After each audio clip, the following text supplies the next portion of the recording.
Assalamualaikum warahmatullahi wabarakatuh. Tutorial eLIJO kali ini terkait bagaimana memasang atau memberikan tautan untuk pembelajaran daring, misalnya menggunakan Zoom atau fasilitas yang lainnya.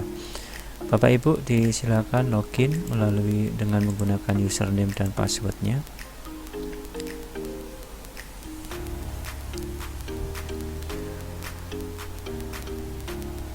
Kemudian silakan masuk di mata kuliah yang